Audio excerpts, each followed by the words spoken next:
Mapagpalang umaga po sa ating lahat. Muli tayo po punta rito sa sambahan upang pupurihan at sambahin natin Panginoon. Purihin natin Panginoon. Ihanda po natin ang ating mga puso't isipan sa pagsamba sa ating Diyos, sa pag-awit, sa panalangin, sa pagbibigay, at sa pakikinig ng kanyang salita. Sa Diyos po ang kapurihan at kaluwalhatian. Tumayo po tayong lahat para sa ating worship and prayer. Psalm 145 or awit 145. I will extol you, my God and King, and bless your name forever and ever. Every day I will bless you and praise your name forever and ever. Great is the Lord and greatly to be praised, and his greatness is unsearchable. One generation shall commend your works to another and shall declare your mighty acts. On the glorious splendor of your majesty and all your wondrous works I will meditate. They shall speak of the might of your awesome deeds, and I will declare your greatness. They shall pour forth the fame of your abundant goodness, and shall sing aloud of your righteousness. The Lord is gracious and merciful, slow to anger and abounding in steadfast love. The Lord is good to all, and his mercy is over all that he has made. All your works shall give thanks to you, O Lord, and all your saints shall bless you. They shall speak of the glory of your kingdom and tell of your power, to make known to the children of man your mighty deeds, and the glorious splendor of your kingdom. Your kingdom is an everlasting kingdom, and your dominion endures throughout all generations. The Lord is faithful in his words and kind in all his words. The Lord upholds all who are falling and raises up all who are bowed down. The eyes of all look to you, and you give them their food in due season. You open your hand, you satisfy the desire of every living thing. The Lord is righteous in all his ways, and kind in all his words. The word is near to all who can call him, to all who call on him in truth. His full peace, the desire of those who fear him. He also hears their cry and saves them. The Lord preserves all who love him, but all the weak he will destroy. My mouth will speak the praise of the Lord, and let all flesh bless his holy name forever and ever. Typing mo na lang.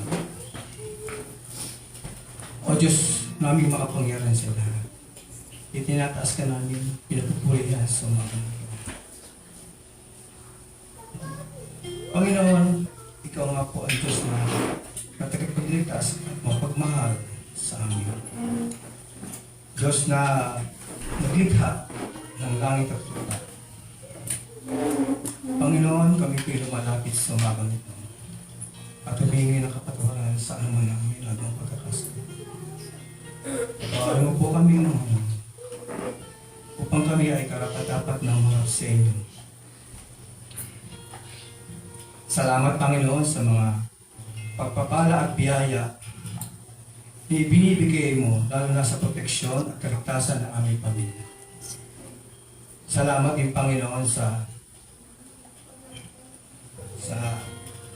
salamat Panginoon sa pagtubos sa aming mga kasalanan. Na ipinaho ka sa krus dahil mahal mo ang iyong mga anak. Salamat Panginoon sa pag-ibig na ibinibigay mo sa bawat isa. Panginoon, dalangin namin Panginoon na sa araw na ito ay lubos ka namin makilala at makita ang kagandahan at kalwatian ng iyong salita. Nawa, sa umagang ito ay ang presensya mo at ang salita lamang ang aming itataas at wala na pong iba.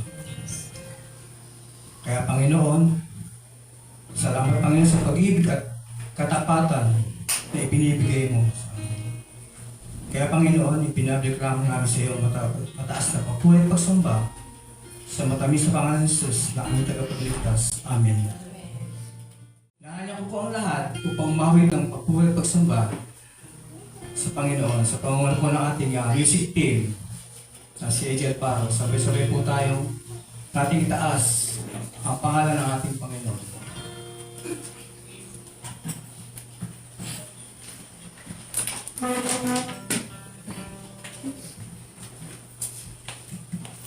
Good morning po sa ating lahat. Good morning. Psalm 145, verse 1 to 3 says, I will extol you, my God and King, and bless your name forever and ever.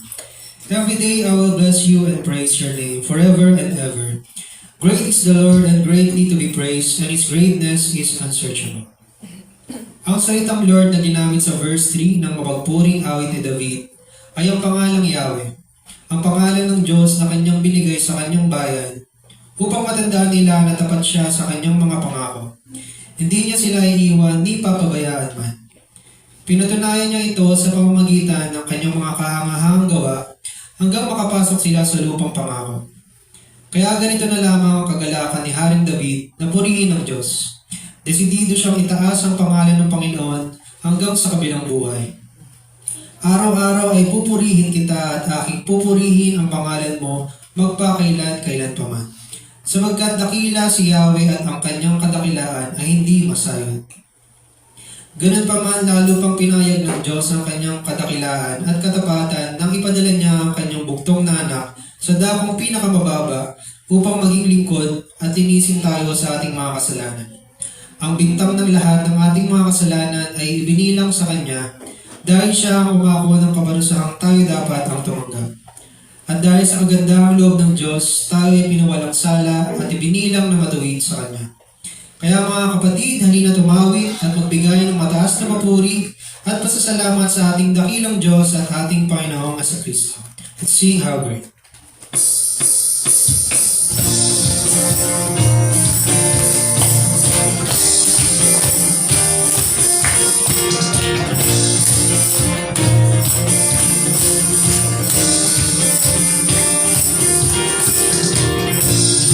Bless your name, O God, shade and heaven. From dawn to setting sun, the greatness will proclaim. Your glory far exceeds all human thought. So each whose breath will bless your name, O God. Your name will be revealed, Jesus again to us. As generations see the wonders you have done. Your strong and mighty deeds are always near. Oh God knows how your name will be revealed.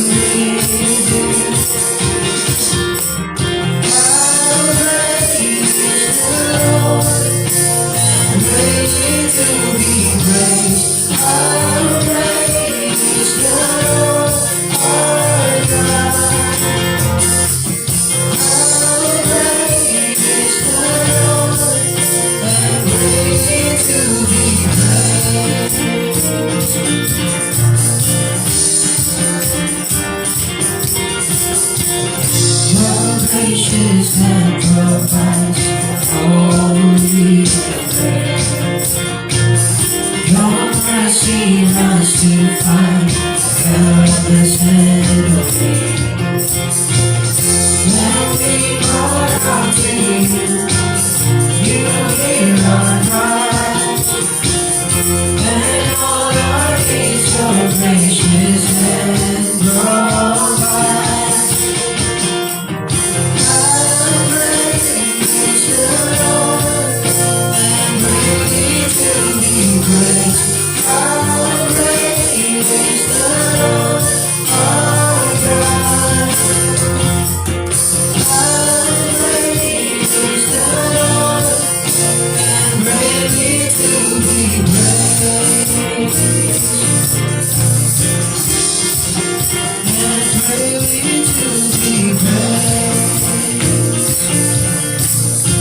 Forever we love you.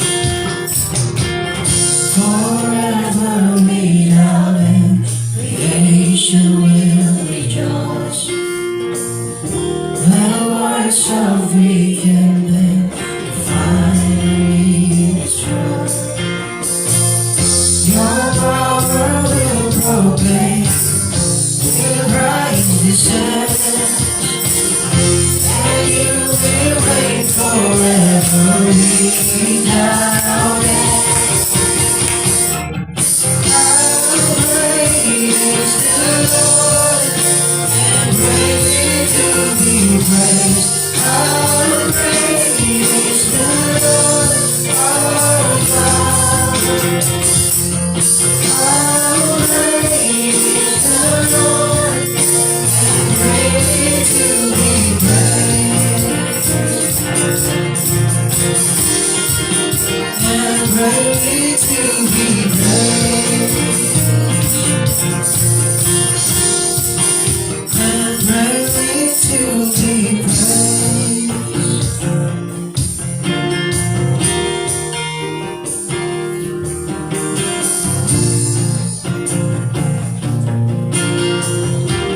O Lord our God, Oh Lord our God, when we in awesome wonder consider all the worlds that hands have made, we see the stars, we hear the rolling thunder that brought throughout the universe display. This is our soul, our Savior God to thee. How great thou art, how great thou art. This is our soul, our Savior God to thee. How great thou art, how great thou art.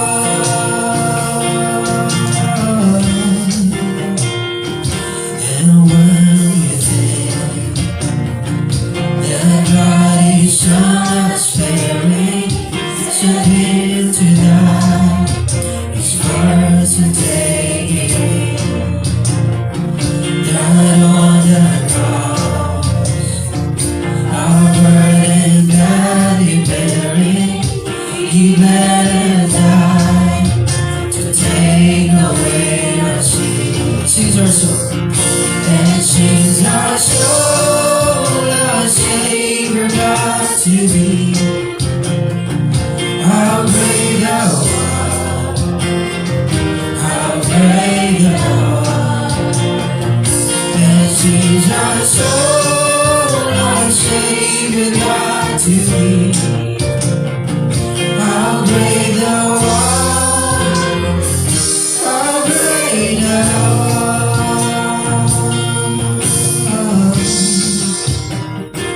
When Christ shall come, a shout of acclamation, and take us home. The joy shall fill our hearts, then we shall bow in humble adoration, and then proclaim our God, how great thou art.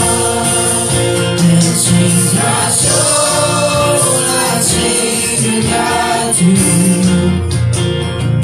How great thou art, how great thou art. Then sings our soul, our Savior God to thee. How great thou art, how great thou art. Then sings our soul, then sings our soul, our Savior God to thee. How great thou art, how great thou art. Then sings our soul, our Savior God to thee. How great thou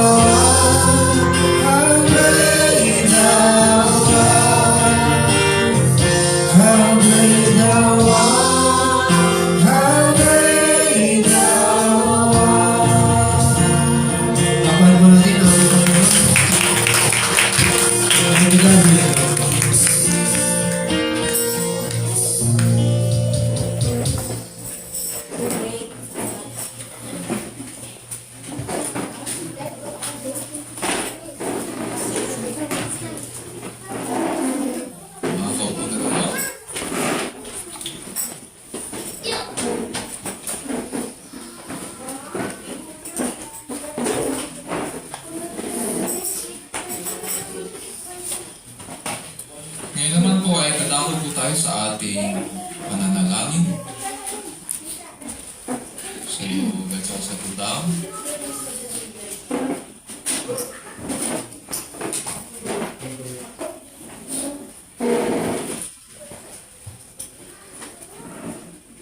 So ngayon naman po ay lalapit po tayo sa ating Panginoon. Pikit po natin ang ating mga mata. At tutulog tayo sa Kanya. Let's pray.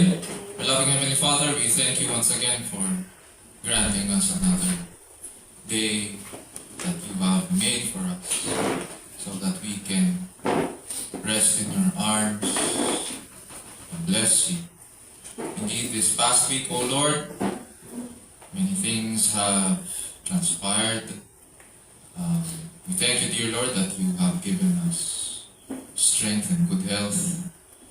We thank you for the gift of work so that through these blessings, Panginoon, we can provide for our families. We can enjoy the work of our hands and praise you. And at the same time, Panginoon, through that gift of work, we can also look forward to this day of rest. And we can be with you and we can listen to you. We can bless you. And so we praise you, O Lord, the Sovereign One, who rules over all, who loves his children and blesses them with good things.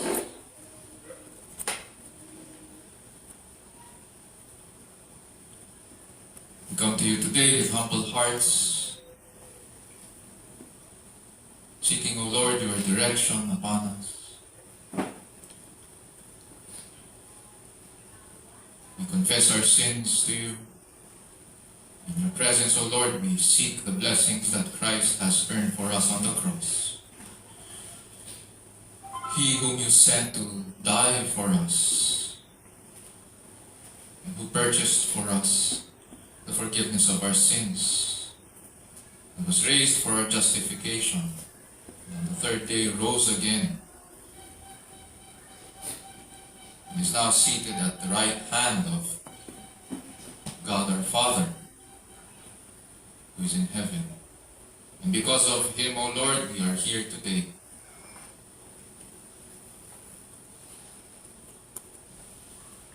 Because of him, we can come to you with boldness.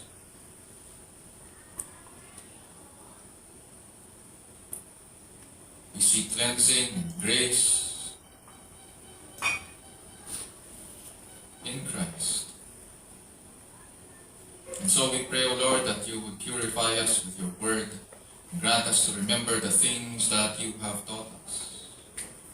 And even now, as we stand in your presence, we come to you, O Lord, also with our concerns.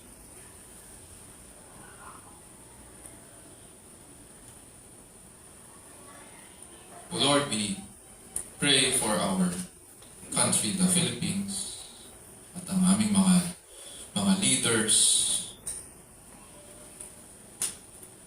We pray that you would grant wisdom, O Lord, sa kanila even as they lead our country. While we may not always agree, Panginoon, sa kanilang mga decisions, nevertheless, they are still your ministers whom you have placed in positions of authority. And so we ask, O Lord, that you would grant them to dispose of their duties with faithfulness and integrity. As you grant wisdom, we pray that you would also grant them yung sense of responsibility sa kanilang mga functions. We pray against corruption, against abuse of authority. And we pray that those who are responsible para sa mga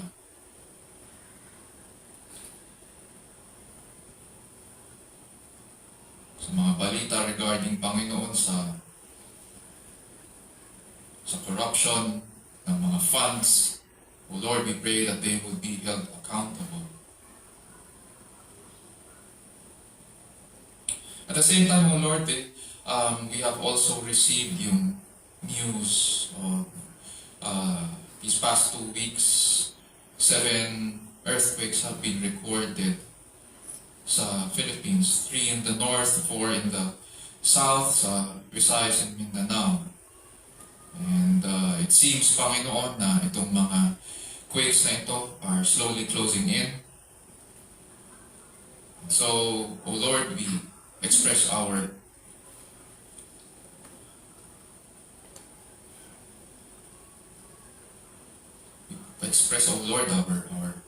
we feel afraid. And at the same time, O Lord, we feel overwhelmed. And ask that you be with your people, that you protect us. There is no one, O Lord, not even our officials, that we can count on during these times. With all the bickering in government, O Lord, at saka yung mga hindi matapos, Panginoon, na problema pagdating sa flood control projects.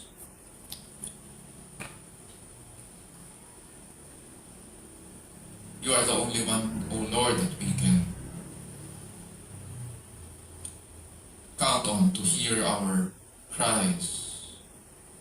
At the same time, O Lord, it is because you are on your throne, above all thrones and powers and rulers and principalities in this world. There is one throne that rules over all.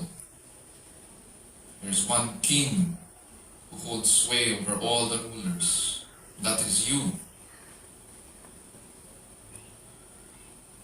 And because of you, O Lord, and because your word says that you are the Lord of history, you know the end from the beginning. You understand all things. You know all things. And so because of this truth, we can sleep soundly at night. And by day, we can continue, O Lord, with our lives, while entrusting, O Lord, each hour of each day and each day of each week in your hands, knowing that we are yours. We are the sheep of your hand.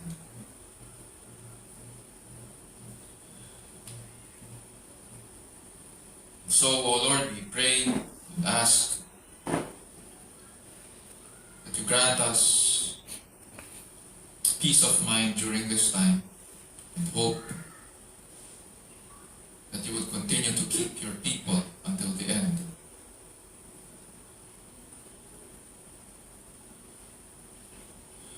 O Lord, we also thank you for this ministry that you have placed under our care.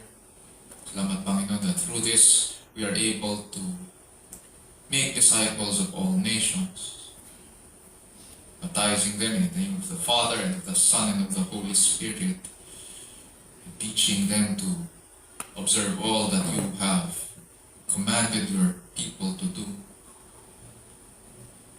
while holding on to the promise that you will be with us even unto the end of the age. We pray that you would grant that as we remain faithful, Panginoon, in our calling to preach your word, to make disciples and teach them to obey all that you have commanded us to do, just as you have given us our families, which is our first ministry. So we pray, O Lord, that we would make disciples out of our homes as little churches. May we point one another to you, just as those who have come before us have pointed us to you. O Lord, open the eyes of our heart that we may see your beauty and glory,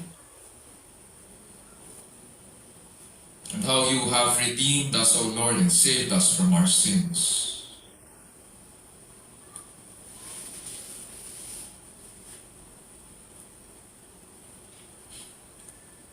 And And so we pray that you would grant us, O Lord, to remain faithful in our calling and in this ministry. We pray that may you help us to continue not only in preaching and teaching, but that we would also continue to serve one another, showing the love that you have shown us by giving your life for us. So may we also give our lives for one another.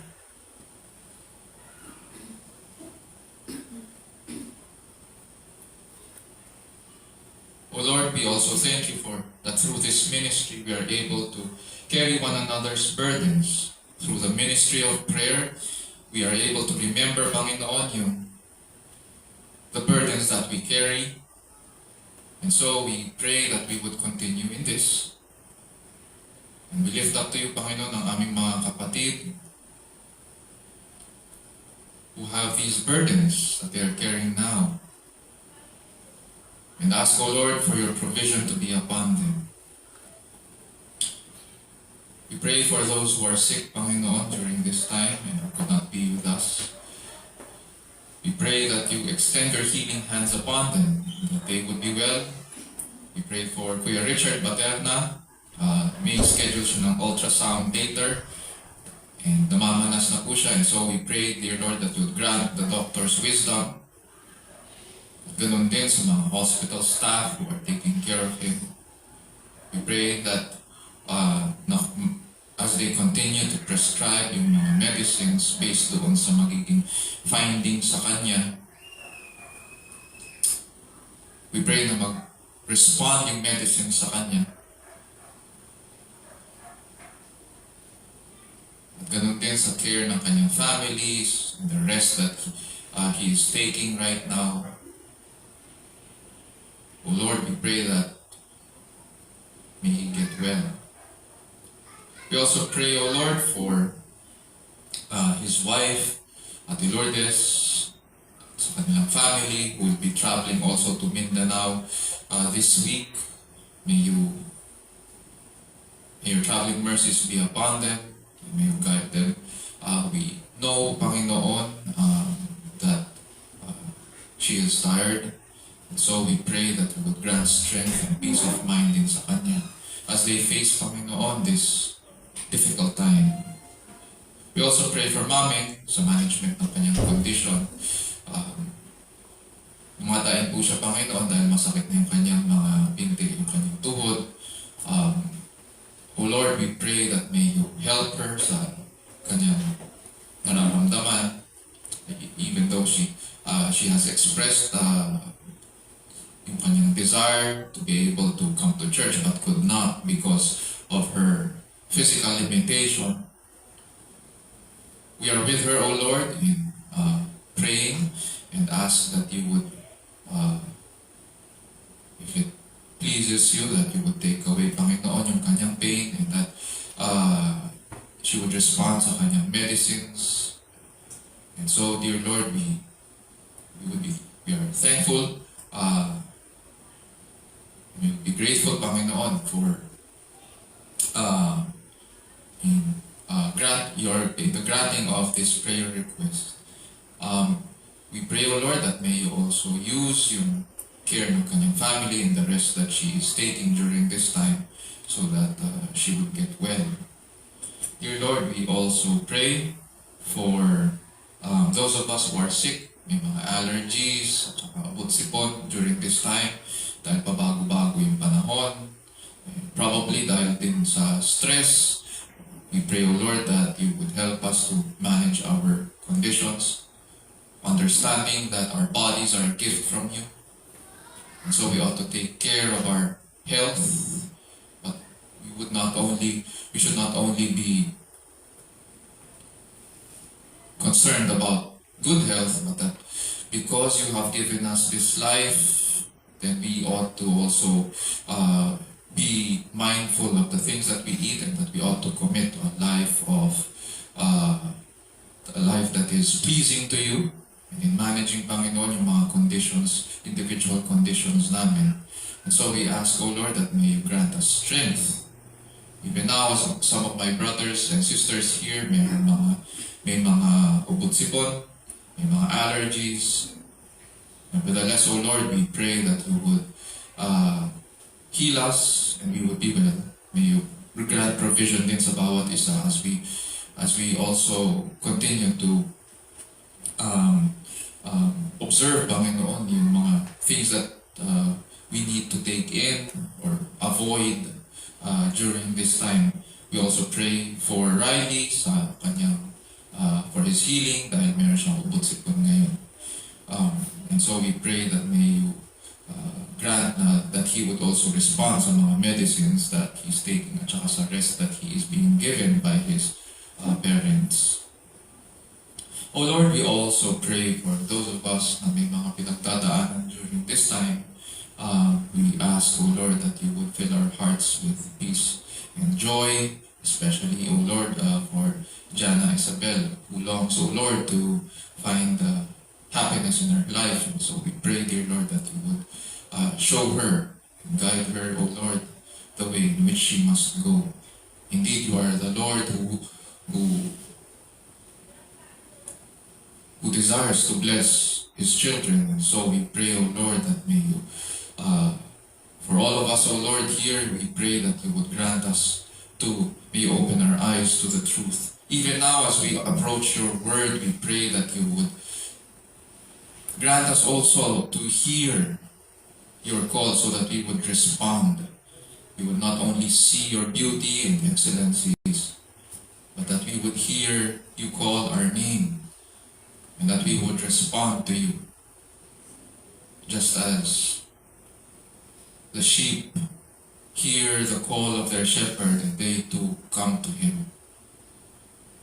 And so we pray, dear Lord, that you would, that as you speak to us through your word and in the study of your word, we would listen to you. O Lord, we pray that you would change us and we would be changed. And this we pray in Jesus' name, our Lord and Savior. And all of God's people will say, Amen. Amen.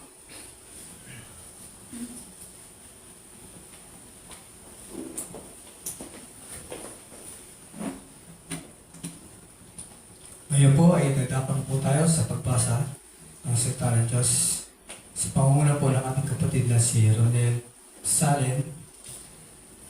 Tumayo po tayo lahat bilang paggalang sa ating salita ng Diyos.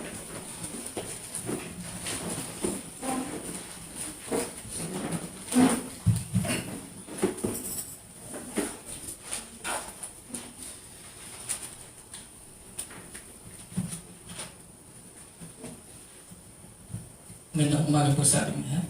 Makakita po tayo sa ating scripture reading na magmumula po sa aklat ng Exodus chapter 20 verse 12, Ephesians chapter 6 verses 1 to 3, at Colossians 3 verses 20. Ito po sinasabi sa Exodus 20 verse 12.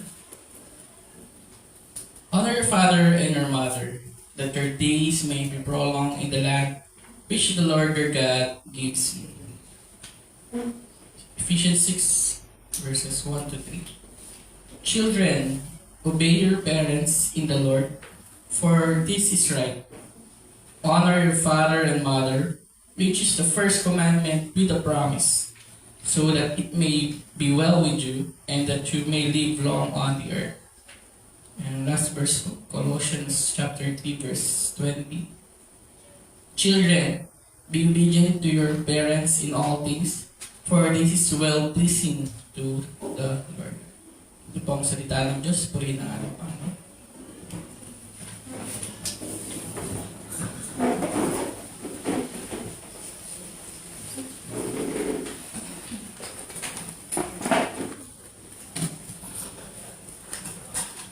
Tunay nga ang salita ng Diyos ay katotohanan at ito ay kanyang kinasiyahan. Nagtuturo ito ng katotohanan tungkol sa ating Diyos. At ito rin ay nagsasaway at nagtutuwid sa bawat mananampalataya. Sinasanay tayo ito kung paano ang tuwid na pamumuhay ayon sa kanyang kalooban at kung paano ang tamang pagsamba sa tunay at tag-iisang Diyos. Ayon po ay 2 Timothy chapter 3 verse 17. Ngayon po ay hanin sa atin ang ating Pastor Raymond Benser, ang salita ng Diyos mula sa ating binasa Nawa ang banal na Espiritu ang siyang kumilos at tumulong sa atin sa araw na ito upang makita natin ang kagandahan at katakilaan ng kanyang salita, ang Ebanghelyo ng ating Diyos at tagapagligtas na si Yesu Kristo.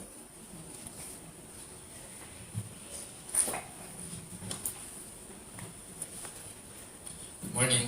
Morning. Okay. So, hayaan nyo naman po, buksan ko po yung Bible. At this time naman po ay basahin po natin yung passages natin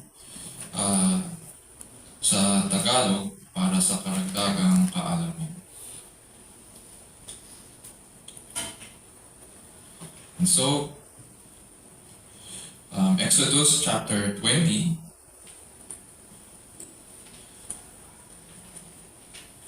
Exodus chapter 20, verse 12. At ganito po ang sinasabi. Igalang ninyo ang inyong ama at ina. Sa gayon mabubuhay kayo ng matagal sa lupaing ibinigay ko sa inyo. And then in Ephesians chapter 6, verse 1 to 3, sa New Testament, mga anak, magsitalima kayo sa inyong mga magulang sa Panginoon, sapagkat ito'y matuwid. Igalang mo ang iyong ama at ina na siyang unang utos na may pangako, upang yumaon kang mabuti at ikaw ay mabuhay na malaon sa lupa. And then sa Colossians 3:20, ang sinasabi po ay, mga anak, magsitalima kayo sa inyong magulang sa lahat ng mga bagay, sapagkat ito'y totoong nakalulugod sa Panginoon. Ito po ang salita ng Diyos, purihin ang ating Panginoon. For the past weeks, we have been studying yung family code of the scriptures. We've gone through yung mga iba't ibang mga texts in the Bible regarding yung marriage, or yung relationship, the special relationship that God has given the man and the woman. At the same time, we also looked into Christ's attitude sa mga bata. And now, nandito po tayo as we take on yung hands-on approach sa parenting. We see here now yung mga commands or instructions ng Panginoon para sa mga anak. And all of us here ay naging anak at some point sa buhay natin. Naging bata rin tayo, nabigyan din tayo ng command ng ating mga magulang, at ngayon magulang na rin yung iba sa atin. Ang title po ng ating message for this morning is Children, Obey Your Parents in the Lord.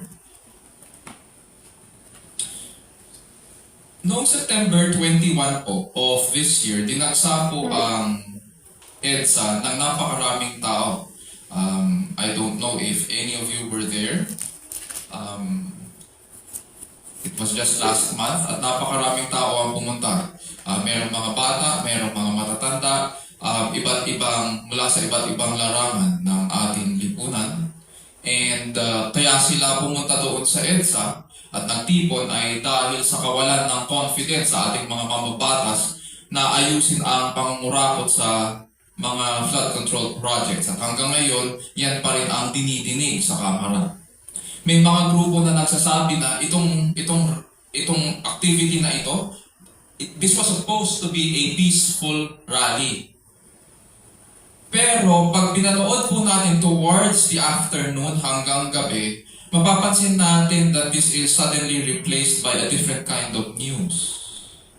Mapapansin natin sa mga videos, bumungad sa atin yung mga hindi inaasahang iba't ibang uri ng paglabag sa batas at karahasan. Sabi nga sa Philippine News Agency, aside from throwing stones, paints, and other objects at police officers, the masked protesters, all in black, also destroyed public and private properties such as stoplights and the center island. They also burned the tires of a container van and several motorcycles owned by policemen and private individuals. threw Molotov bombs and ransacked a motel along Recto Avenue. Sabi po ni Major Philip Ines, 113 individuals were arrested during the violent incident in Menjola, including 65 adults and 48 minors. Nakakapagtaka po dahil may mga bata na involved sa kaguluhan. Itong 48 minors composes 40% ng kanilang grupo. Makikita sa videos na yung mga bata ang nasa front lines, hindi mga matatanda. Yung mga bata yung nagtatapon ng mga Molotov cocktails. Sila yung mga nagpapasabog ng mga gulong, sila yung nandun malapit sa container van. Sila yung sumisira sa traffic light. Hindi mga matatanda. At itong mga batang ito ay puro nakatakip ng itim. Sa kanilang murang edad, tinuruan na silang sumuway sa batas. Kapalit ng ilang daang piso. Imbis na nasa bahay sila at natututunan ang mabuting asal, ginagamit sila ng mga matatanda para sa kasamaan. Iniisip ko habang pinanonood ko yung mga videos at yung mga iba't ibang balita, paano magiging maayos ang ating bayan kung dinadamay natin ang mga bata sa ating kaguluhan na tayo mismong mga matatanda ang pinagmulan.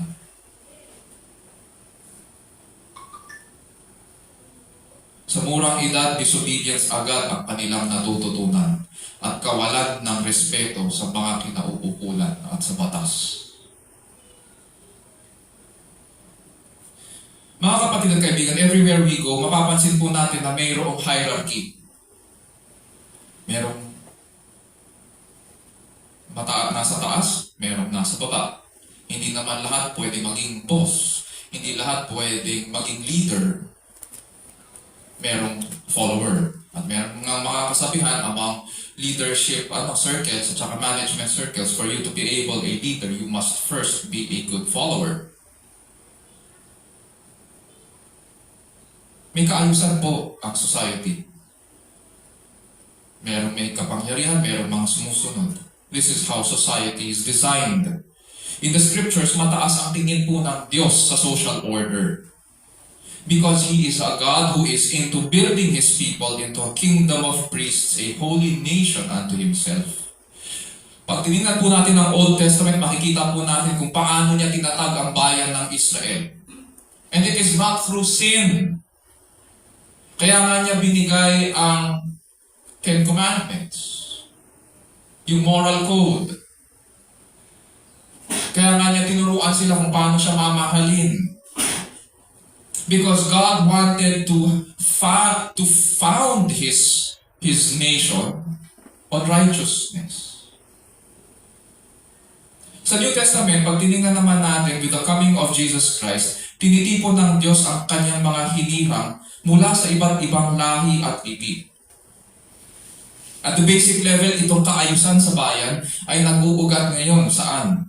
Sa paggalang at pagsunod sa magulang, na sumasalamin sa kagandahan ng karunungan. Sa makatuwid, when we honor, when we show that we can obey, it shows wisdom sa harapan ng Diyos. Sumasalamin siya sa kagandahan ng karunungan sa kung sino man ang nagsusuot nito sa kanilang liig. Sabi nga po sa Proverbs 1:8-9, "Hear, my son, your father's instruction, and do not forsake your mother's teaching. Indeed, they are a graceful wreath to your head and ornaments about your neck." So, respect and obedience are like diadems and crown jewels. Pinapahayag nito sa iba ang ating karangalan at karunungan o yung natutunan natin mula sa ating mga magulang. Ine-establish nito ang first impressions. Siyempre, kapag una tayong nakita na we are being judged agad, may first impressions talaga at hindi maiiwasan yun. Ukol sa ating pagiging karangalan bilang individual, ukol din sa pagkakakilala sa ating pamilya at sa buong sambahayan.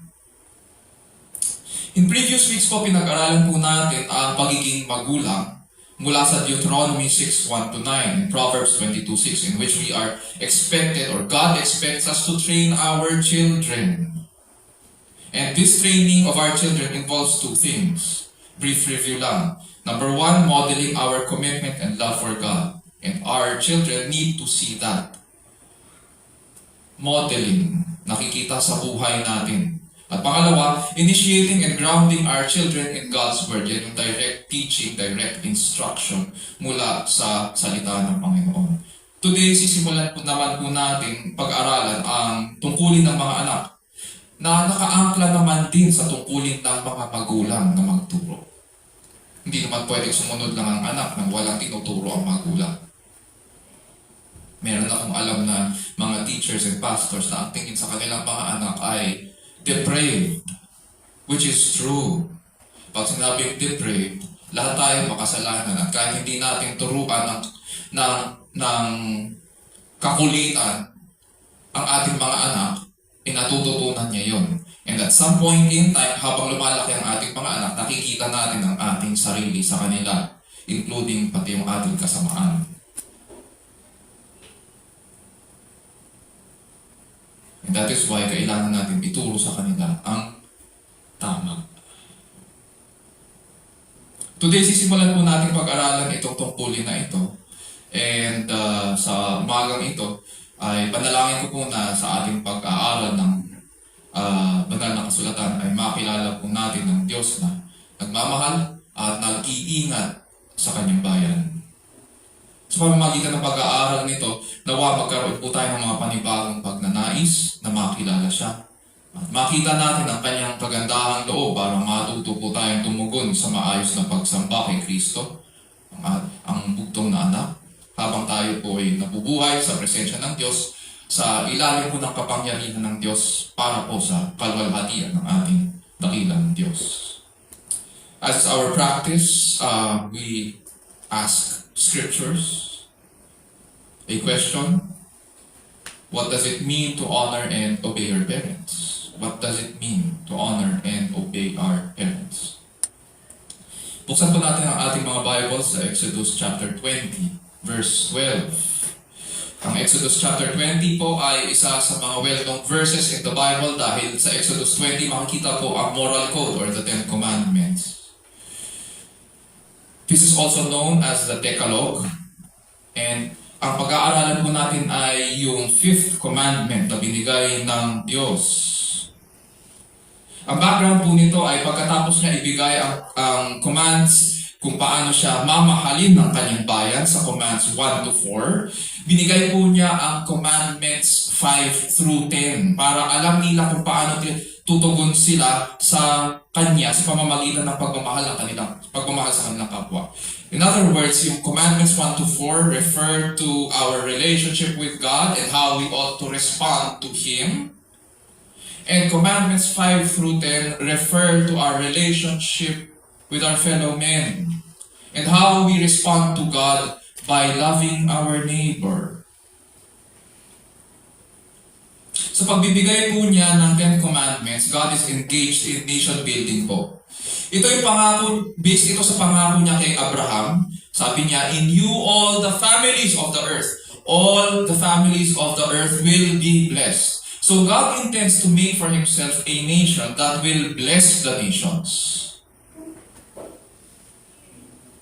Sabi rin po niya sa kanyang tipan kay Israel sa Exodus 19:6, you shall be to me a kingdom of priests and a holy nation. So nais po niya na makita sa kanila ang kanyang kabutihan, ang kanyang katotohanan, ang kanyang katarungan at katuwiran. Sapagkat hindi tatagal ang isang bayan kung hindi nito kinikilala ang mga karapatang pantao at hindi mahihikayat ang mga bansa na lumapit sa Diyos kung hindi makikita itong mga utos sa pakikitungo nila sa kanilang kapwa. So dito, ang inuutos ng Diyos sa Exodus chapter 20 verse 12, this is how it says, honor your father and your mother that your days may be prolonged in the land which the Lord your God gives you. Sa mata po ng Diyos, may kaayusan po sa loob ng pamilya. Just as nabanggit ko kanina na may kaayusan sa lipunan, may kaayusan din po sa loob ng pamilya. At mayroong expectation ang Diyos. May structure siyang nilagay, may order siya. Si tatay at si nanay ang pinagkalooban po ng otoridad na mag-provide sa physical na pangangailangan ng pamilya. But not only that, sila rin ang inatasan ng Diyos na patuparin ang lahat ng panuntunan ng Panginoon. This means expected sila na palakihin ang mga bata sa salita ng Diyos. When we look at the Bible, ang definition pa nga ng buhay ng scriptures is, matatandaan natin nung naglalakad ang Panginoon sa parang and then bigla siyang tinempt. Anong sagot ng Panginoong Jesus doon sa kaamay? Man shall not live by bread alone, but by every word that proceeds from the mouth of God. Too often, iniisip po natin na ang tungkulin ng magulang ay mag-provide lamang physically sa pangangailangan ng mga anak. And that is true, but it is not the whole truth. Society wants us to think na hanggang dun lang ang tungkulin natin. But in the eyes of God, meron pang other half yun. We are not only to provide bread for our families, but we are also to provide the Word of God sa ating mga pamilya.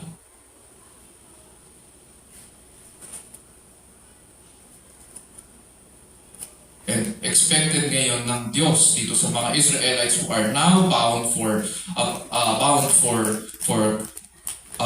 the promised land, na palakihin nila ang kanilang mga anak sa salita ng Diyos para lumaki silang matuwid sa kanyang harapan at manatili sila sa lupaing binigay niya sa kanila.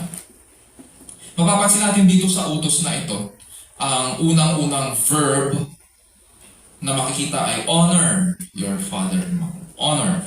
It is a strong word. Pag tinranslate natin sa ating wika, ito po ay igalang, na yun yung salitang ginamit dito. Sa original language, pag tinignan po natin, ang lumalabas na salita ay kalwalhatian or the glory. Hindi nito ibig sabihin na ang parents natin ay may same glory or may kalwalhatian ng Diyos. Rather, mayroon silang sarili nilang kalwalhatian na pinagkaloob ng Diyos upang pamunuan ang sambahayan. Tulad ng pamumuno ng Diyos sa lahat ng bagay, mayroon din kalwalhatian ang ating mga magulang na pamunuan ang kanilang sambahayan. It is the authority of parents are not given because they became parents. This authority came from God. Ang sambahayan ay, in other words, ang concept sa Old Testament. In the Bible, ang sambahayan po ay parang maliit na bayan o kaharian ng Diyos. At ang mga kinatawan po ng Diyos, ang mga ambassadors po ng Diyos, ay ang ating mga magulang. Kaya dapat silang ginagalang at pinahahalagahan. Karaniwan kapag pinapaliwanag ang prinsipyo ng kautosang ito, ang emphasis ay napupunta po sa responsibilidad ng mga anak. And yun naman yung unang-una talaga, na dapat nilang sundin ang kanilang magulang. Dapat natin sundin ang ating mga magulang. Regardless kung ano ang pagkukulang nila, at regardless din kung anong edad na natin. Ha? Pastor, ganon? Mamaya, i-analyze natin yung further verses. Dahil ito po ay utos mula sa Panginoon. However, para matuto ang mga anak na sumunod, kailangan po munang magturo ng mga magulang. Kailangan ihanda ng mga magulang ang buong tahanan sa pag-aaral at pagsunod sa salita ng Diyos. Bakit? Sapagkat sila po ang tumanggap ng salita ng tipan. Hindi pwedeng may tinanggap tayong salita sa Diyos tapos magtatapos sa atin. Bilang mga matatanda, bilang mga magulang, kailangan na ipapasa natin ito. So hindi naman mga bata lang ang may tungkulin na makilala ang Diyos at kilalanin ang otoridad ng mga magulang. We can expect children to honor their parents when parents faithfully teach their children the covenant instructions. upang makilala ng buong sambahayan ang Panginoong Diyos at tagapagligtas. Paano nga naman nila makikilala ang Panginoon kung hindi rin maririnig sa bibig natin? Ang naririnig lang sa atin araw-araw ay pamumulitika o pag puro tungkol sa flood control project. Natural, matututunan nila flood control project. Kung hindi nila maririnig sa atin ang Panginoon at ang maiintindihan lang nila sa atin ay yung tungkol sa pagtitiktok natin, matututo talaga silang magtitiktok tapos pagagalitan natin sila kung bakit hindi sila lumalaking matuwid. That is injustice. We cannot expect that. We cannot expect our children to grow up straight at alam ang tama, automatic. That will never happen unless we teach them from God's Word kung ano ang tama.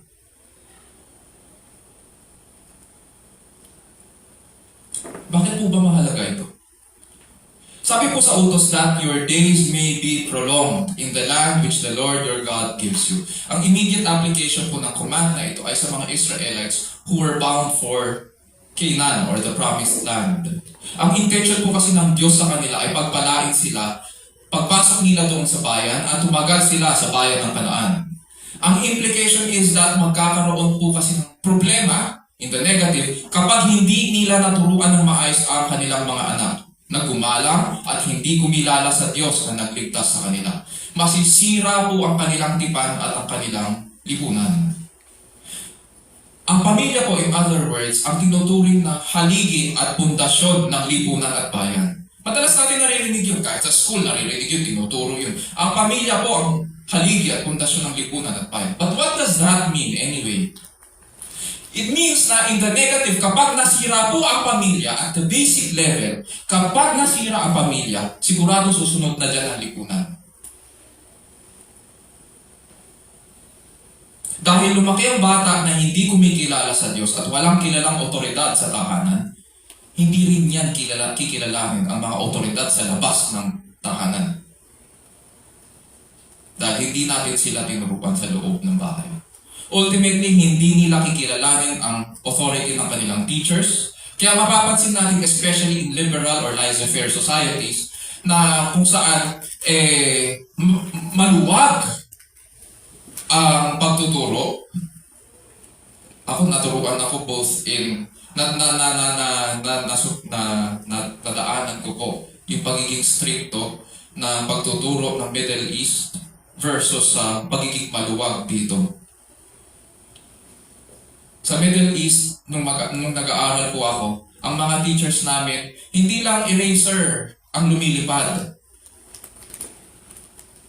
Pati yung pencil case na bakal ng kaklase ko, napupukol sa ulo ng kaklase kong makulit. At syempre, sila rin ang magdadala sa clinic ng bata. Sasabihin natin, ang tindi naman ng disiplina, yes. Kahit ang unang piano teacher ko noon, may nakaabang na ruler sa tabi. At kapag nagkamali po ako sa pagtugtog, narahampas yung kamay ko. So, Pastor, ganun ka ba magturo sa mga student ko? Hindi. Pero nakita ko na meron siyang benefit, yung disiplina. Natuto akong kumilala sa otoridad. Both in government, at home, and anywhere else.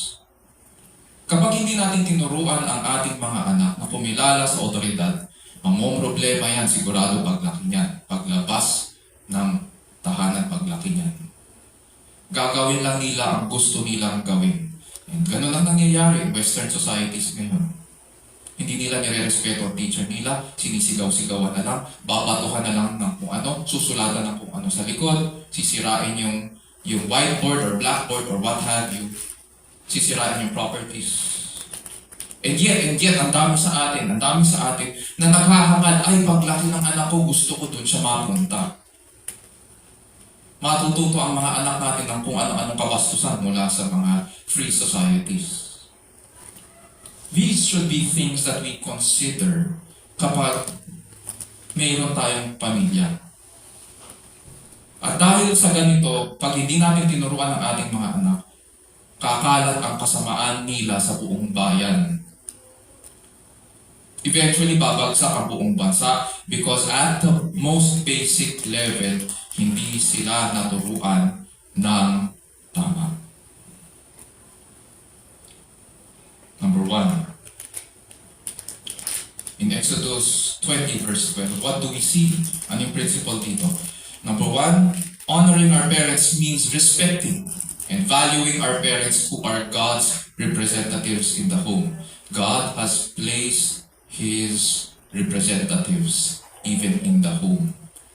Our parents are God's ambassadors in our families. So honoring our parents means respecting and valuing our parents who are God's representatives in the home. Kapag tinignan po natin ang ibang mga progressive na societies ngayon, makikita po natin kung ano yung nangyari sa kanila. How they have fallen. Simula nang tanggalan nila ng kapangyarihan ng mga magulang. At ang naging magulang ngayon ay ang pamahalaan. Ang pamahalaan ngayon ang dumidisiplina sa mga bata. At inilipat nila yung kapangyarihan na yun.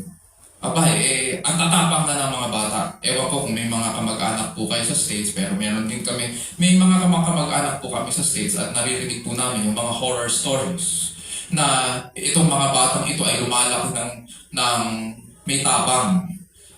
Pag nakita nila, napapaluin na sila ng magulang nila, sasabihin nila bigla sa magulang nila na tatawagin ko ang 911. Gusto mo tawagin ko ang local police.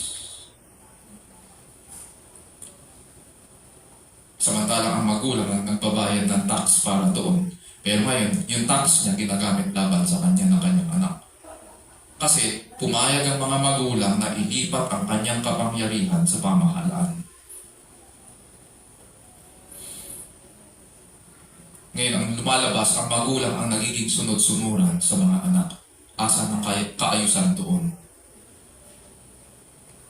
Isa pang halimbawa, dahil po sa American Dream and dreams of equal opportunity and individual rights, paniwala ng maraming magulang na ang kasiyahan sa mga material na bagay ang tugatog ng buhay na pinagpala. Hindi ko sinasabi po na hindi tayo maaaring maging masaya sa mga bagay. When we buy new things, when we get new things, or when we plan for things or activities, yes, they do give happiness. But it is not lasting. Pag ginawa natin ang mga bagay na ito na tugatog ng ating kasiyahan, ang isa, lumalabas na consumeristic tayo. It is consumerism. Nagpapakaalipin ang mga magulang to the point na wala na silang oras para sa kanilang mga anak, thinking na ang kailangan ng kanilang mga anak ay bagong gadgets. And marami po, if you are a parent, marami po, sasabihin ko po, marami sa mga OFWs, ganito ang approach sa parenting. Dahil wala po sila, dahil absent po sila sa buhay ng kanilang anak, pag uwi nila dito sa Pilipinas, dala-dala nila ang buong budget nila, akala nila, once na bilhin nila ang lahat ng gadgets na gusto ng anak nila, bilhan nila ng bagong rubber shoes, bagong gamit, lahat, bagong damit, mapapamahal sa kanila ang anak nila. Ang maiintindihan lang ng bata ay, binilhan ako ni nanay o ni tatay ng bagong gamit. Pero dahil wala tayo sa oras na kailangan nila tayo, that time is long gone. That time is lost. Yun yung totoo. We need to face the reality na we cannot redeem time. And that's why it's important na habang lumalaki ang ating mga anak, nandyan tayo. And I know these are painful words. Kasi as parents, we need to juggle between the home and work. Naging magulang ako both of us ng aking asawa, we had to make painful decisions as well. Naranasan ba namin yung mga taon na naghihirap kami? Ang patawa ko nga ng time na yun, yung early years ni na Julia, sasabihin ko sa mga kapatid ko, pag ikaw nagkapamilya ka, ngayon sa panahong ito, tukhang-tukha ka. Yung mga hinahangat mong bakasyon, wala mo na yan ng ilang taon. Yung mga hinahangad mong magkakotse at bahay, ay wala muna yan.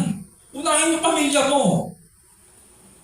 Doon ka sa tabi ng mga anak mo. Para later on, magkakasama kayo. Kung gusto nyo magbakasyon, di magkakasama kayo later on. Kaya lang naman ang nangyayari ngayon, kaya naman gusto pinagsasabay ng mga generation na ito, pinagsasabay ang mga bagay-bagay para mayroong maipagyabang sa TikTok at saka sa Facebook. Hindi naman para i-spend yung time kasama ng pamilya, secondary na lang yun eh. Pinagyayabang natin ang mga bagay sa buhay natin on people we don't even like.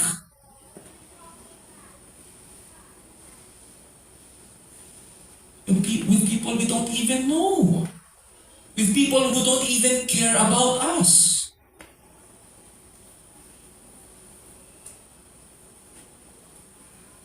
Samantalang those who care about us are within the home. Those who love us are within the confines of our home. Within our families.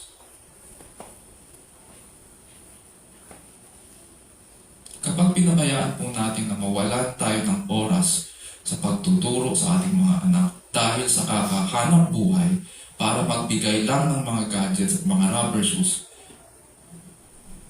ang natututunan po nila sa atin ay ang kasiyahan ay nagmumula sa mga bagay-bagay. Huwag tayong magugulat kung later on lumaki sila depressed na depressed. Pangalawa, ang konsepto ng pagiging magulang para sa kanila, pag ganyan ang nakita nila, ang konsepto ng pagiging magulang ay taga-trabaho lang para magkaroon ng gamit sa loob ng bahay. Ang tingin nila ang magulang ay kaban lamang ng pinansyal at physical na pangangailangan. Hindi kaban ng pagmamahal, hindi kaban ng karunungan. At pangatlo, maghahanap sila ng pagmamahal dahil hindi nila nakikita sa loob ng bahay. Maghahanap yan sa labas. Dahil hindi po natin tinuro at pinakita sa kanila ang pinakaunang tungkulin nila ay kilalanin ang Panginoong Diyos at ang mga magulang ang namumuno sa tahanan. Because we weren't there.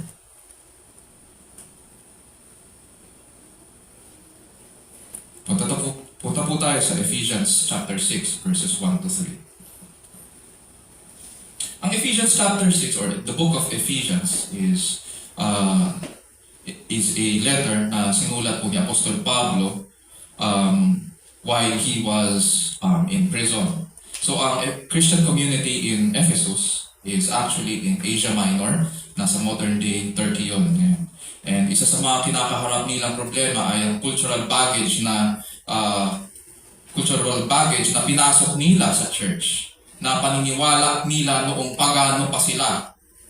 And dahil sa mga attitude at paniniwalang ito, nung sila'y pagano pa, nasira ngayon ang pagsasama ng mga mag-asawa.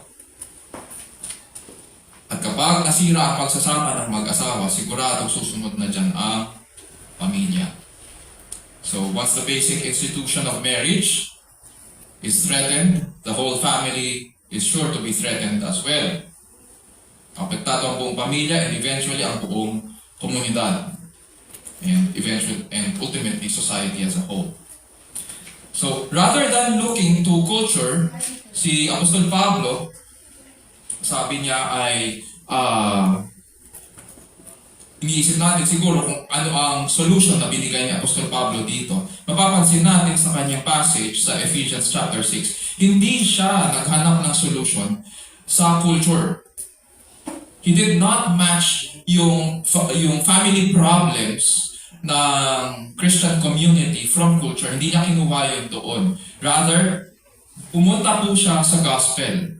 He wanted them to understand the will of the Lord. Dahan-dahan niyang binalik sila sa ebanghelyo para makita nila na tulad ng pagmamahal ni Kristo, na hinandog ang kanyang buhay alang-alang sa atin bilang mga makalimuyak na hain ng Diyos. Tinawag rin tayong mamuhay na puspos ng pag-ibig bilang mga anak na minamahal ng Diyos. And so dahil tayo po ay mga anak na minamahal ng Diyos, how are we now supposed to display yung pagiging anak natin sa ating mga pamilya? At Pagkatapos niya i-address po in Ephesians chapter 5 yung relationship ng mag-asawa, he now proceeds to address yung mga anak dito sa Ephesians chapter 6. As God's beloved children, how should we display godliness and God's grace in our families? Especially sa mga bata. I'm quite sure, kaya siguro niya sinabi ito kasi galit na rin yung mga anak sa kanilang mga tatay. Isa sa mga naging problema kasi dito ay yung tungkol sa problema ng paglalasing.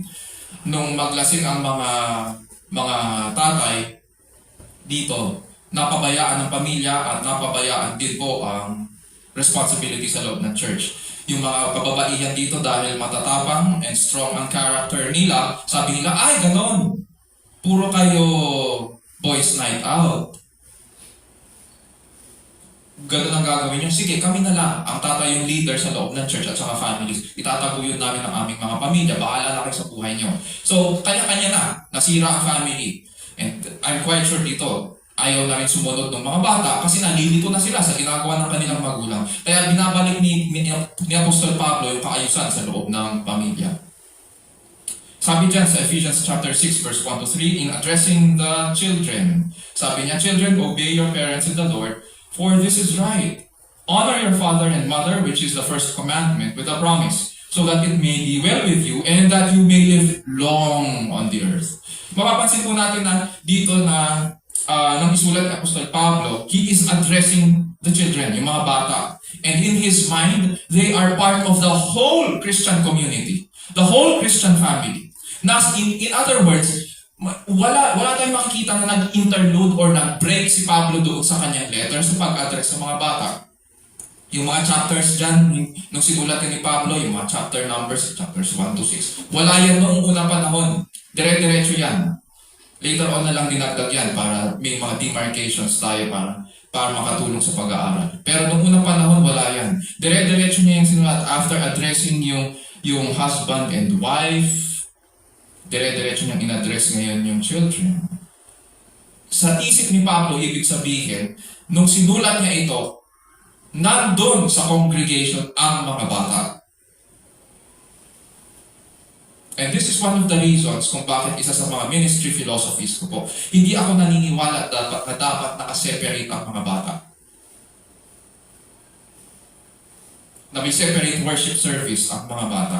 Hindi ko ibig sabihin na kontra ako or evil ang ginagawa. Ang ibig lang sabihin, based sa scriptures, makikita natin from the time na sinulat ito ng mga apostles, meron na silang ministry sa mga bata.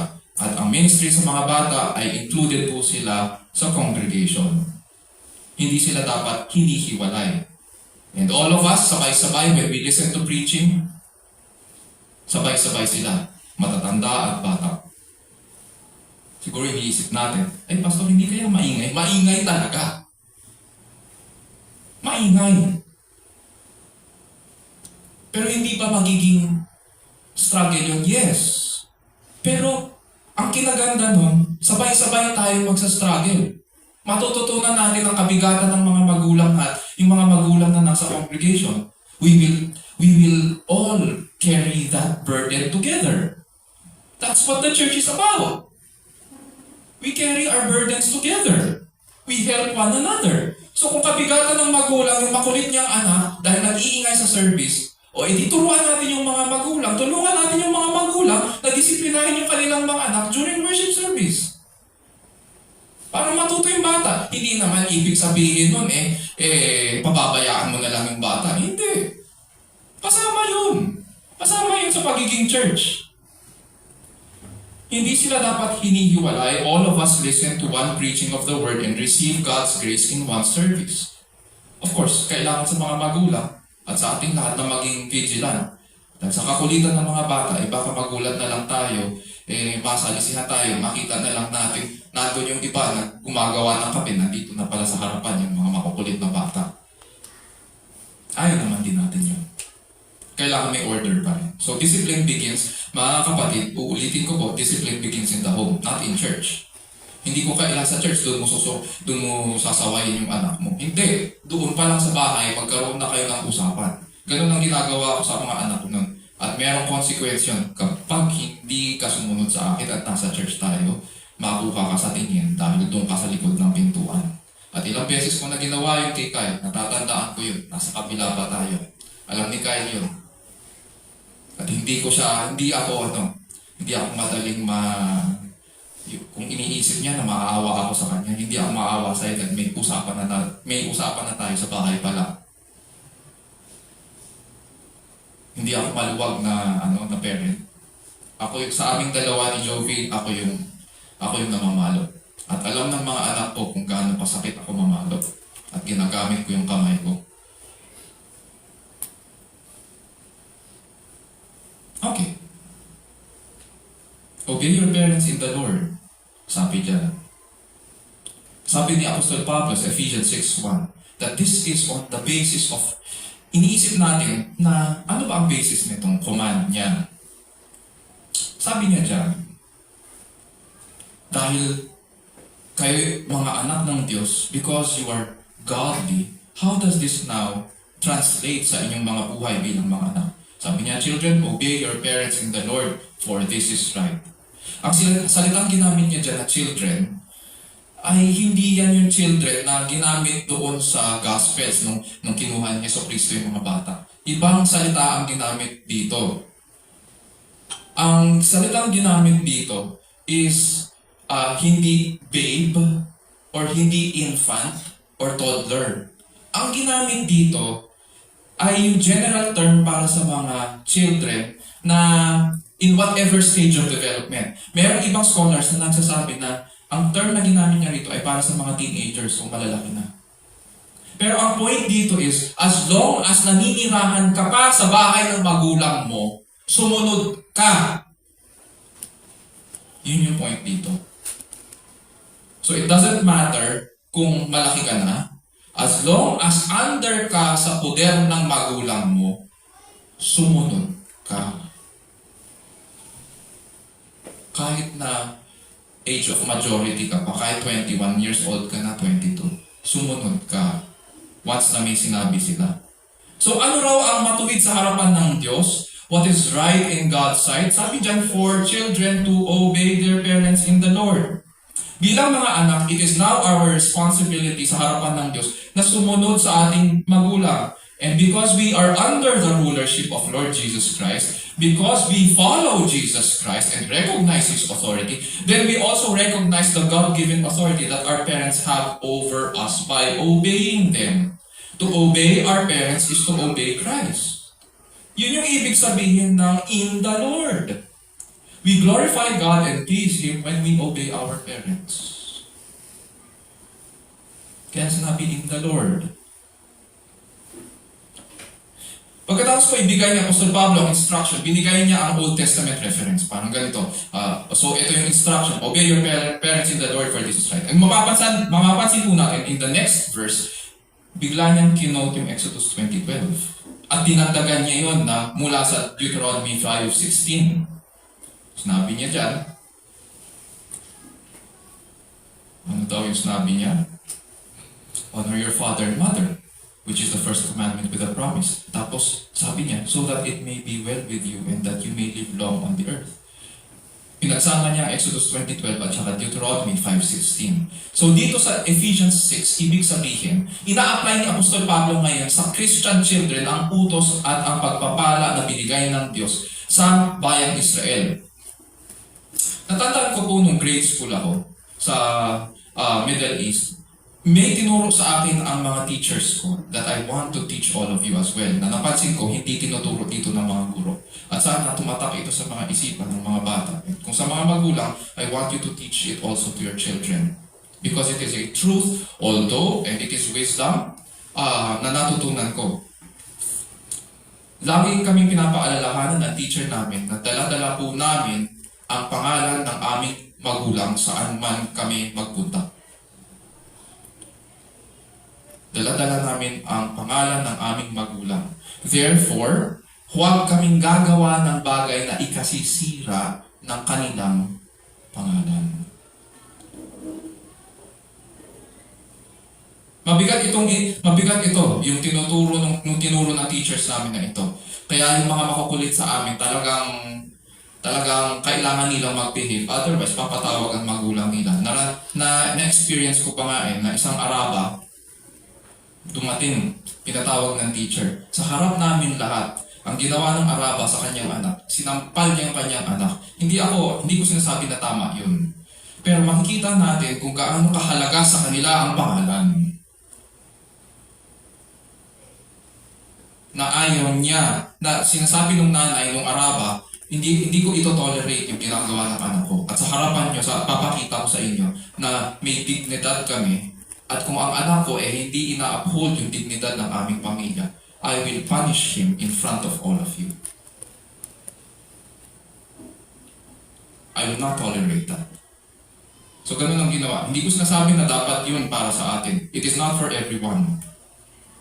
Pero the question stands, do we teach our children that they bear our names and that when they make decisions, are they careful with their decisions? Ano kinalaman nun dito sa obedience? Mabigat ito sapagkat ang inuutos dito ni Apostol Pablo mula sa Old Testament, ang pagsuway at pagpapahiya sa magulang ay punishable by death. Uulitin ko po, pag pinahiya mo ang magulang mo at sumuway ka, capital punishment po yun sa Old Testament. Example, Exodus 21:15. He who strikes his father or mother shall surely be put to death. Leviticus 20 verse 9. If there is anyone who curses his father or his mother, he shall surely be put to death. He has cursed his father or his mother, his blood guiltiness is upon him. Bitay po ang parusa sa mga suwail at nagdadala ng kahihiyan sa pangalan ng kanilang magulang.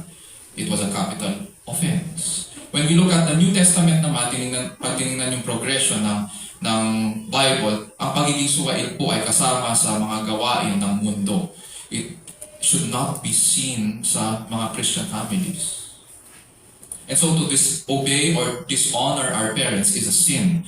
Godliness dictates that we do not participate in things na nagdadala ng kahihiyan sa ating mga magulang. Sabi ni Apostol Pablo sa verse 2, honor your father and mother, which is the first commandment with a promise. What is that promise? Verse 3, so that it may be well with you, and that you may live long on the earth. So ano sinasabi dito ni Pablo? He's saying that God desires that Christian families, tayo na tagasunod ni Kristo, sumusunod sa Kanya, nagmamahal sa Kanya, ay kabahagi sa kaayusan po ng lipunan, sa pamamagitan ng kaayusan sa loob ng ating mga pamilya. And so, social order begins in the home. Disobedience is a symptom of a crumbling society. Especially pag yung parents, pinabayaan niyo.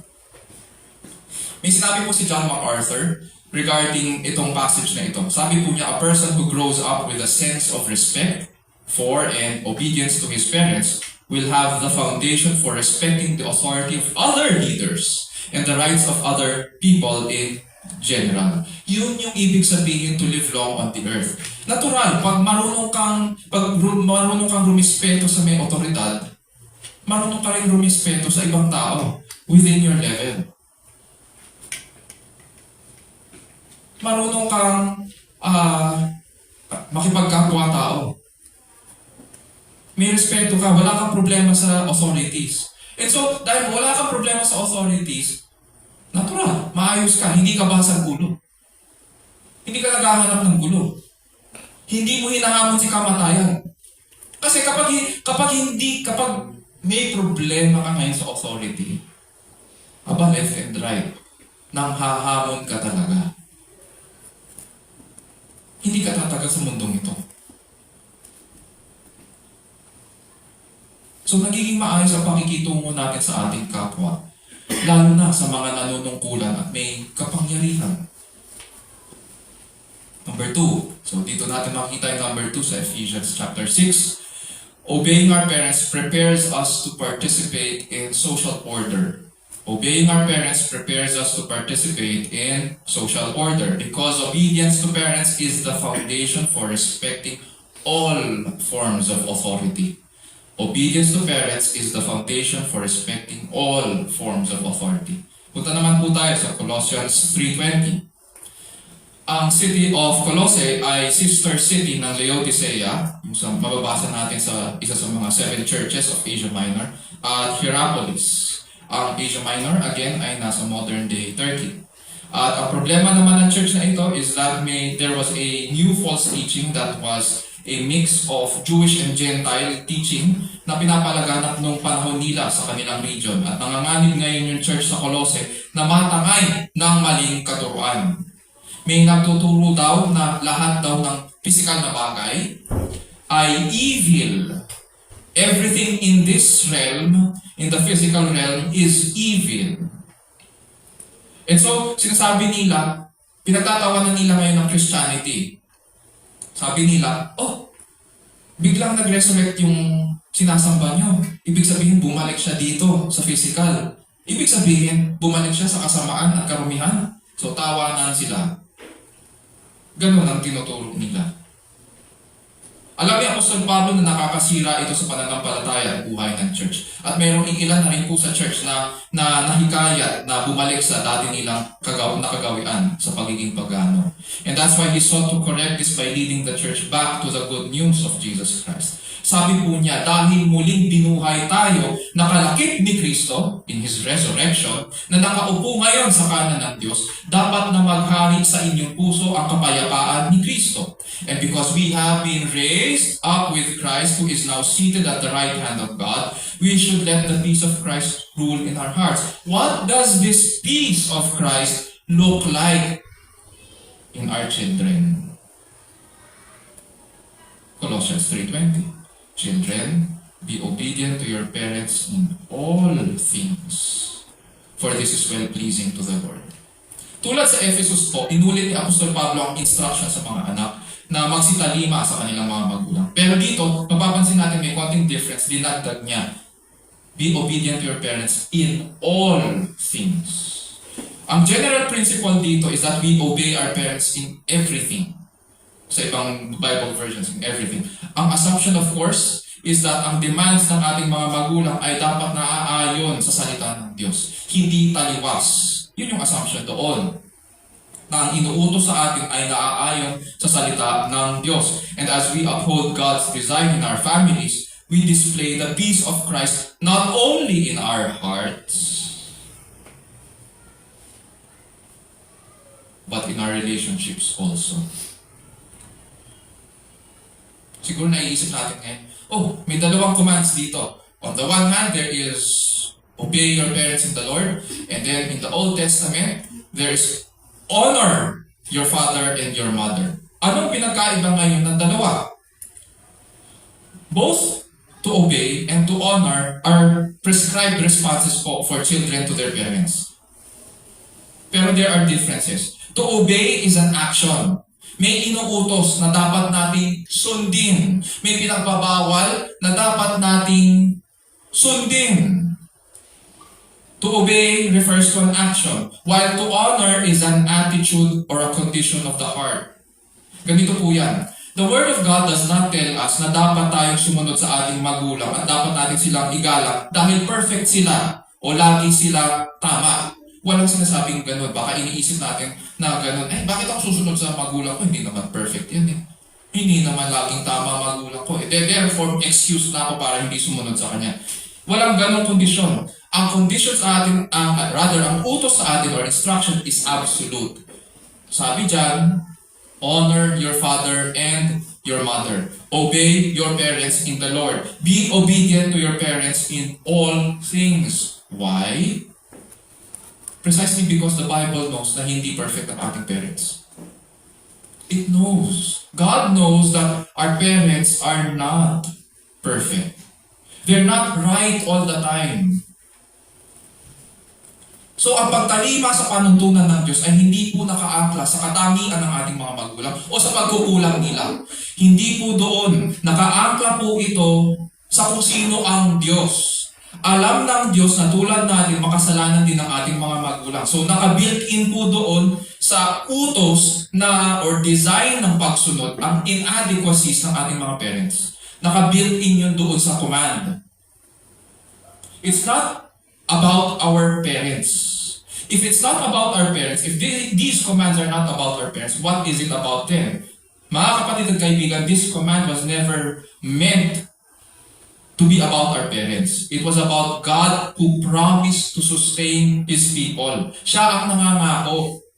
Siya ang nagbibigay ng command because it is about Him. He who redeemed us in Christ, it is about God who blesses His people when we obey our parents. And because He loves us and saved us and wants to bless us, we happily obey in response to Him.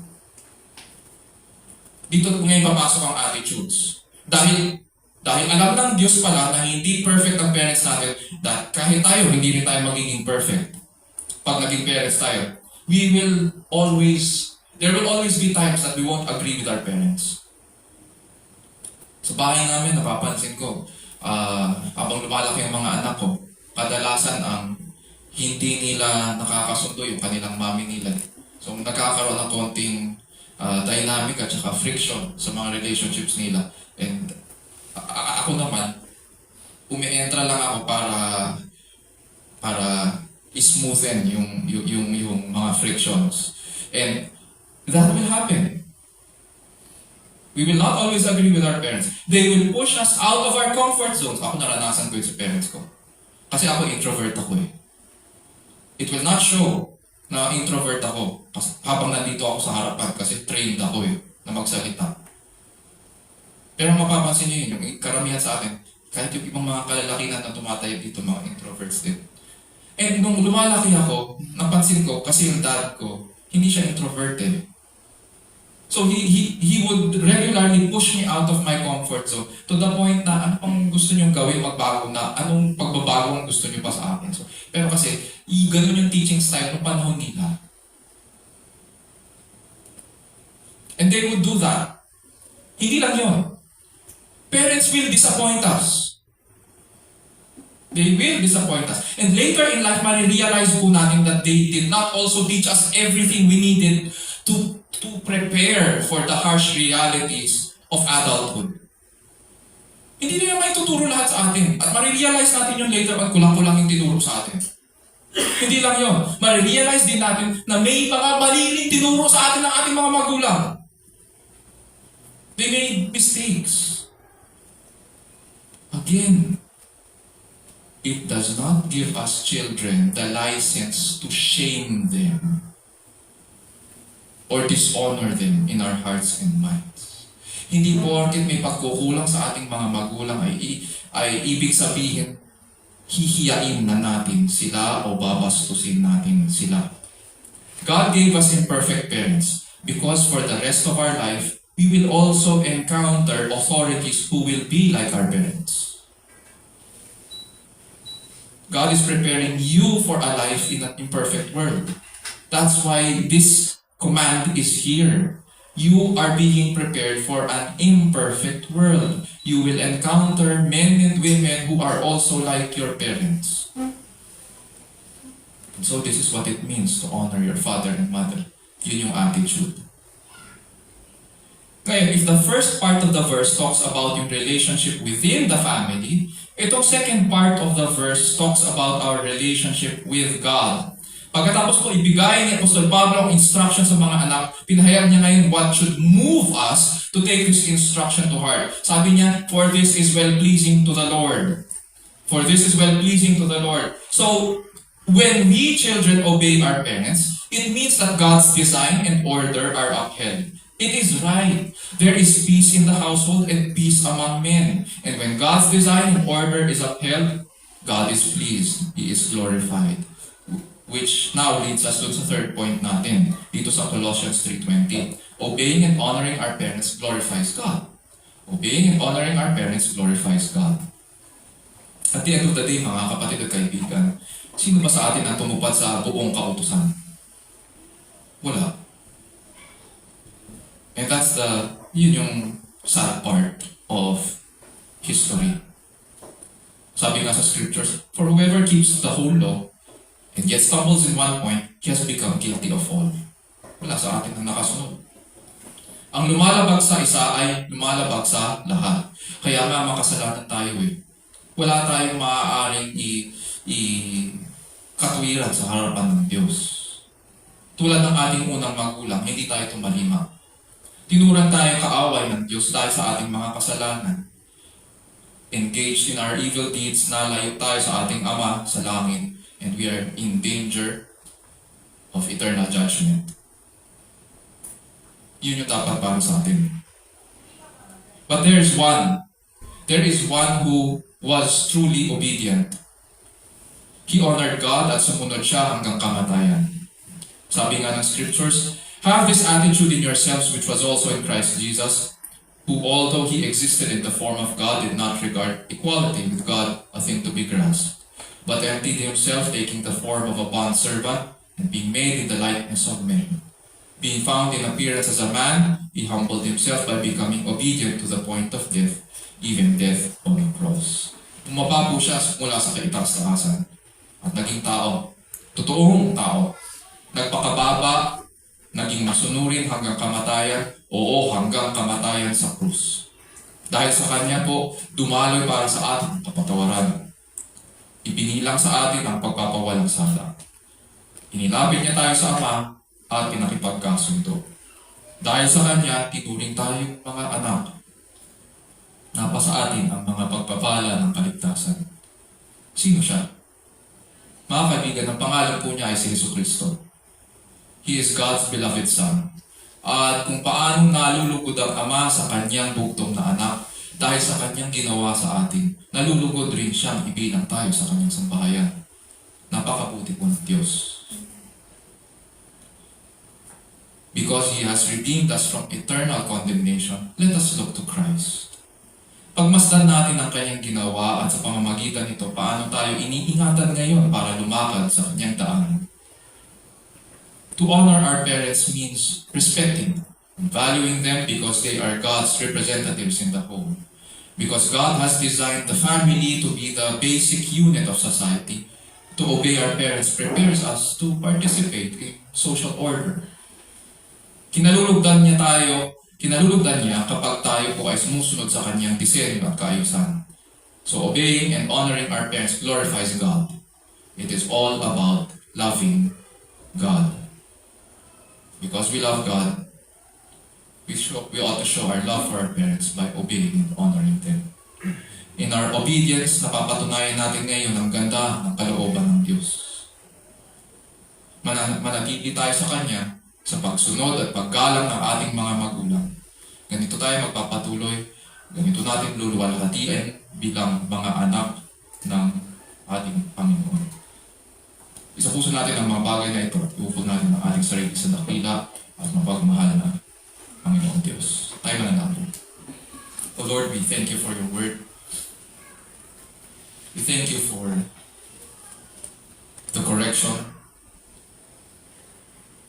And at the same time, we thank you, O Lord, as well for the encouragement to continue in the faith. We thank you, O Lord, for the difficulties that we face as parents and as children too. And that through your word, we are given the right perspective on how we ought to live our lives as your children in a fallen world. And because you are engaged in building your people and building a kingdom of priests, a holy nation unto yourself, O Lord, we pray that may you grant us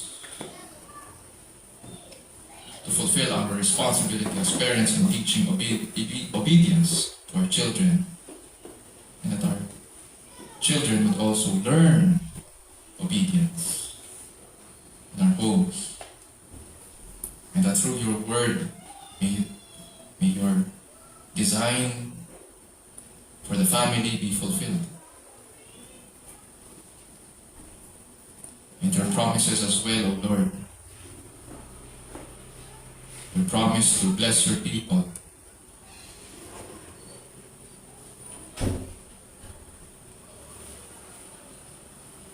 To give them long life and to be a blessing to the nations. Be fulfilled as well. Thank you, O Lord, for the privilege that you have given us to be participants in your plan of salvation and gathering your people until you return. So grant us to be faithful also in this. Bless your name, O Lord, as we continue to worship you today. This we pray in Jesus' name, our Lord and Savior. And all of God's people will say, Amen. Amen.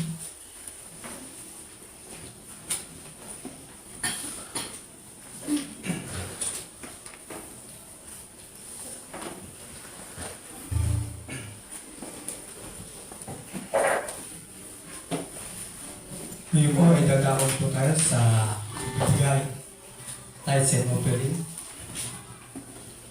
Ayon po sa Matthew 6:1-4, beware of practicing your righteousness before other people in order to be seen by them, for then you will have no reward from your Father who is in heaven. Thus, when you give to the needy, sound the trumpet before you, as the hypocrites do it in the synagogues and in the streets, that they may be praised by others. Truly I say to you, they have received their reward. But when you give to the needy, do not let your left hand know what your right hand is doing, so that your giving may be in secret, and your Father who sees in secret will reward you.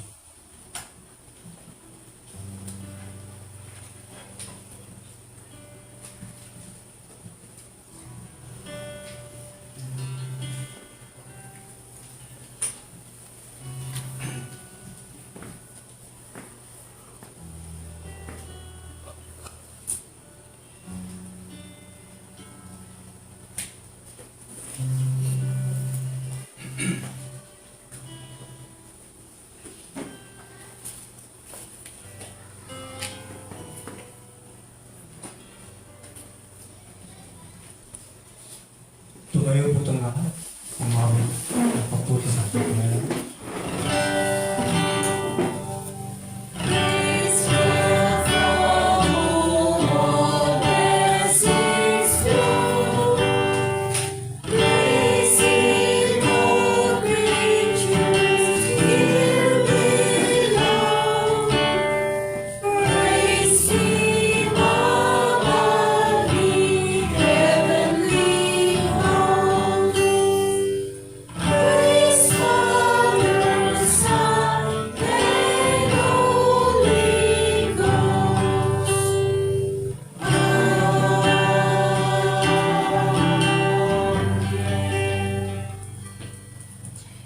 Ay, bigyan rin. Panginoon, kami pinapapasalamat sa umagang ito. Salamat, Panginoon, sa pinansyal at pisikal na ibinibigay mo sa amin. Salamat din, Panginoon, sa kaligtasan at proteksyon ng aming pamilya. Salamat din, Panginoon, Salamat din, Panginoon, sa kaalaman at karunungan na ipinigay mo sa amin ngayong umaga upang pagbulay-bulayan ang iyong salita. At ito po ay aming maisapamuhay sa aming pang-araw-araw na buhay. At maibahagi din, Panginoon, sa mga hindi pa nakakarinig ng iyong salita. Salamat, Panginoon, sa biyaya na ibinigay ng bawat isa. At ito ay aming magagamit sa gastusin ng aming iglesia. At makatulong din sa mga nangangailangan. Kaya tunay nga, Panginoon, na ang lahat ng ito ay nagmumula lamang sa iyo. Kaya muli, kami ay nagpupuri at ipapasalamat Sa pangalan ni Jesus, na aming tagapagligtas. Amen. Mananatili po tayo natin para po sa closing and benediction.